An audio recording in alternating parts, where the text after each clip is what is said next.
Hello guys, this is Brit Lamb's liver. So as name suggests, I am from UK and I'm a Mallu. നാട്ടിൽ ഞാൻ ശീതീകരിച്ച ഇറച്ചിയൊന്നും വാങ്ങിക്കാത്ത കാരണം ഇവിടെ വന്നിട്ട് ഞാൻ അധികം കഴിക്കാറില്ലായിരുന്നു, എസ്പെഷ്യലി മട്ടൺ. ഞാൻ ചിക്കൻ വാങ്ങിച്ച് കഴിച്ചിട്ടുണ്ട്, മട്ടൺ വാങ്ങിച്ച് കഴിച്ചിട്ടില്ലായിരുന്നു. സോ മട്ടൺ ഞാൻ കണ്ടു ഒരു ദിവസം വീറ്റ് റോസ്റ്റിൽ ലൈക്ക് ഫ്രഷ് ആയിട്ടുള്ള ലൈവായിട്ടുള്ള കണ്ടു. അങ്ങനെ ഞാൻ വാങ്ങിച്ചു. അത് വാങ്ങിച്ച് കുറേ നാൾ കൂടിയാണ് കേട്ടോ മട്ടൺ കഴിക്കുന്നത്.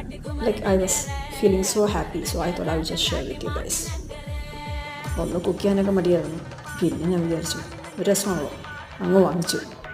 അതിൻ്റെ കൂട്ടത്തിൽ ഞാൻ എന്ത് ചെയ്തു, കുറച്ച് ബീഫ് മീൻസും കൂടി വാങ്ങിച്ചു. അപ്പോൾ ഞാൻ വിചാരിച്ചു ഇതൊക്കെ ചുമ്മാ വെറുതെ ഫോട്ടോ എടുത്തേക്കാം, അപ്പോൾ പിന്നെ അല്ലെങ്കിൽ വേണ്ട വീഡിയോ എടുത്തേക്കാമെന്ന് വിചാരിച്ചു. പിന്നെ അത് യൂട്യൂബിൽ കൂടി ഇട്ടേക്കാം, കുറച്ച് ഡയലോഗും കൂടി പറഞ്ഞേക്കാം എന്നും വിചാരിച്ചു. അങ്ങനെ നിങ്ങളോട് ഒരു പുതിയ ചാനൽ തുടങ്ങാൻ ഞാൻ വിചാരിച്ചു. That is foodie movements.